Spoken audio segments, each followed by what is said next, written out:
Starting is always my least favorite part about making a video. Today we're going to be talking about popping and morphing, And popping! Now, I'm a humor kid, which a lot of people probably don't know actually that I only did humor other than duo. So I'm probably going to be better at popping than I am at morphing. Nonetheless, we're going to try to teach you guys how to pop and morph beautifully. Let's start with popping. Before you can start popping like a madman, first you have to have the physicality and positions of all your characters defined. We're going to teach you 3 basic positions that should be used as guidelines. The first one is simply a neutral character position, just standing straight, not really doing anything. The second character position is a high profile character position. Shoulders back, upper more, high profile, think up in the air. And the third one is a low profile character.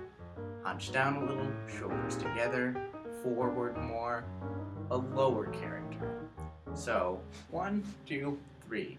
3 basic character positions.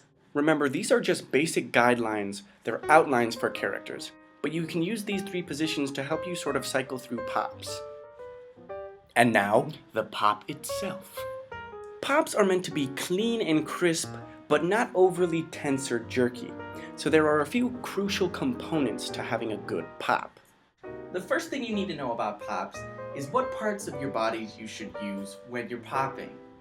A good pop is mainly done using your arms, your shoulders, and then your neck up, so all of your head and your neck. And then a little bit of your knees and kind of your feet too. But that's pretty much it. A lot of people make the problem of trying to pop too much with their back and torso and their knees. Their pops become too extreme and they look something like this. Those pops were way too extreme. It doesn't matter how fast you do them, they will still look sloppy.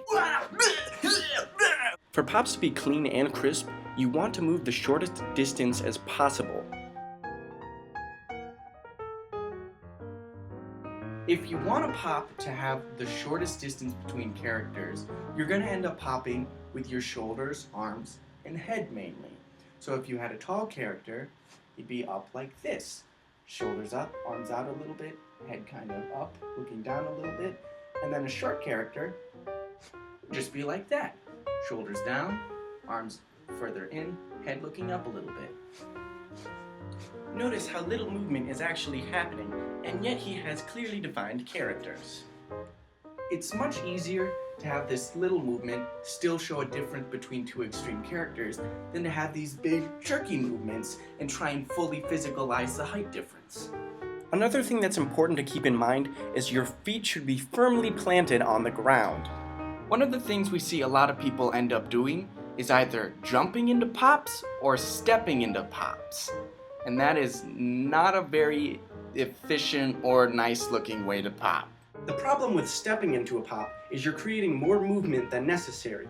So you're going from one character to another. You're creating too much movement, and that's why it looks sloppy. Jump pops are like step pops, but taken more to the extreme. You'll have one character over here doing his thing, and then another character over here. I think the person is trying to physically embody both people in the scene talking to each other by literally being them both. It just doesn't work at all. We have seen people do both of these. Please do not be like those people. Don't. Chris and my golden rule about popping is in your face. For the most part, when judges are watching you, they're going to be making eye contact with you. Thus why it's so important to pop in here. If you just end up popping with your body and not in your face, it's gonna look like your character is the same. And if your judge is only focusing up here, she's not gonna be able to fully distinguish between your characters. So if instead, when you're going through your characters, make sure you also pop in your face. So if you have your neutral character, when you pop to your high profile, change his face a little. When you pop to low profile, change his face a little too. Fully show the difference in your face and you'll have a clean pop. most important. A lot of people want to be the fastest popper out there, and what happens is their pops become really tense and jerky. The problem with that is that judges are able to tell that you're working too hard. You're also going to start sweating, it's going to be hard to breathe. Make sure you relax. You can still pop fast while being loose.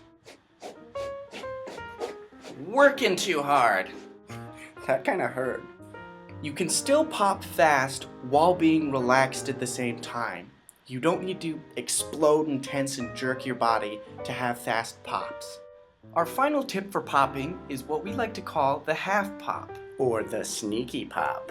The way the half pop works is you'll gesture as your first character, and your gesture will be halfway between their position and your second character's position before you pop. So what will end up happening is this. Let's say this is my first character position, and this is my second character position. On the final line before the pop, the first character will gesture something kind of like this. Okay, so as they're saying their line, the pop becomes much easier because you're already setting yourself up to pop well. Instead of going from here to here, you end up going from here to here. You create a halfway point between both characters so the pop can be much cleaner and much crisper. You're setting yourself up to pop cleaner. And now, morphing. Morphs are a lot different than pops. Duh. Morphs are almost the opposite of pops because if you want a morph to look really cool and show that you know what you're doing, you're going to want a lot of space between your first point and your second point when you're morphing to really show and fully develop the morph. The first thing you need to know when doing a morph is your 2 points. You need to start at one point and morph to the second point. Morphs, unlike pops, are slow, controlled, and fluid.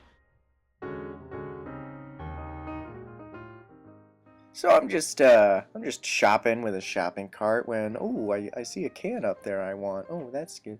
But wait a second, this can reminds me of a time I was drinking tea from a mug. Oh, that's delicious. But wait a second, this tea reminds me of the zombie wars where I fought ferociously with a chainsaw and slayed many zombies.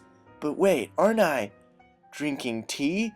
No, I'm back shopping for cans. What?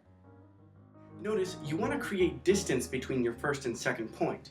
The difference is if I am looking at a can and then go to a coffee cup, the short distance makes the morph look unimpressive. However, if the can is up here,